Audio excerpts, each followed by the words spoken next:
Numbers chapter 35. On the plains of Moab by the Jordan opposite Jericho, the Lord said to Moses, "Command the Israelites to give the Levites towns to live in from the inheritance the Israelites will possess, and give them pasture lands around the towns.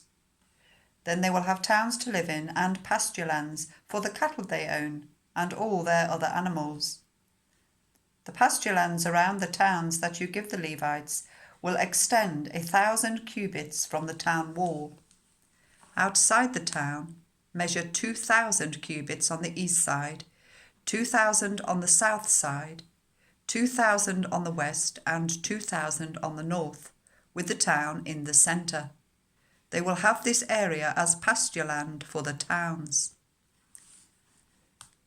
6 of the towns you give the Levites will be cities of refuge, to which a person who has killed someone may flee. In addition, give them 42 other towns. In all, you must give the Levites 48 towns, together with their pasture lands. The towns you give the Levites from the land the Israelites possess are to be given in proportion to the inheritance of each tribe. Take many towns from a tribe that has many, but few from one that has few." Then the Lord said to Moses, "Speak to the Israelites and say to them, when you cross the Jordan into Canaan, select some towns to be your cities of refuge, to which a person who has killed someone accidentally may flee. They will be places of refuge from the avenger, so that anyone accused of murder may not die before standing trial before the assembly. These 6 towns you give will be your cities of refuge. Give 3 on this side of the Jordan, and 3 in Canaan as cities of refuge. These 6 towns will be a place of refuge for the Israelites and for foreigners residing among them, so that anyone who has killed another accidentally can flee there. If anyone strikes someone a fatal blow with an iron object, that person is a murderer. The murderer is to be put to death. Or if anyone is holding a stone and strikes someone a fatal blow with it, that person is a murderer. The murderer is to be put to death. Or if anyone is holding a wooden object and strikes someone a fatal blow with it, that person is a murderer. The murderer is to be put to death. The avenger of blood shall put the murderer to death.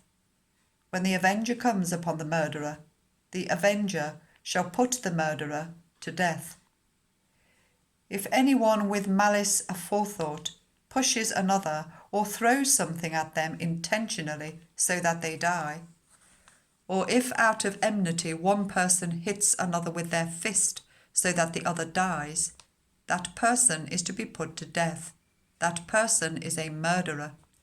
The avenger of blood shall put the murderer to death when they meet.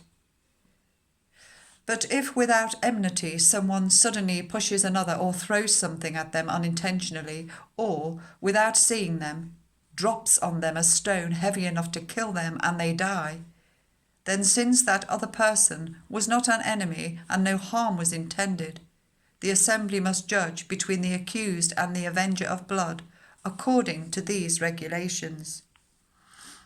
The assembly must protect the one accused of murder from the avenger of blood, and send the accused back to the city of refuge to which they fled. The accused must stay there until the death of the high priest, who was anointed with holy oil. But if the accused ever goes outside the limits of the city of refuge in which refuge was taken, and the avenger of blood finds that person outside the city, the avenger of blood may kill the accused without being guilty of murder. The accused must stay in the city of refuge until the death of the high priest. Only after the death of the high priest may an accused person return home. This is to have the force of law for you throughout the generations to come, wherever you live. Anyone who kills a person is to be put to death as a murderer, only on the testimony of witnesses. But no one is to be put to death on the testimony of only one witness. Do not accept a ransom for the life of a murderer who deserves to die.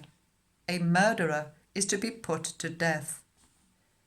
Do not accept a ransom for anyone who has fled to a city of refuge, and so allow them to go back and live on their own land before the death of the high priest. Do not pollute the land where you are.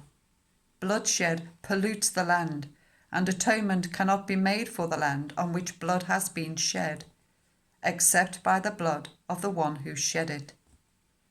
Do not defile the land where you live and where I dwell, for I, the Lord, dwell among the Israelites.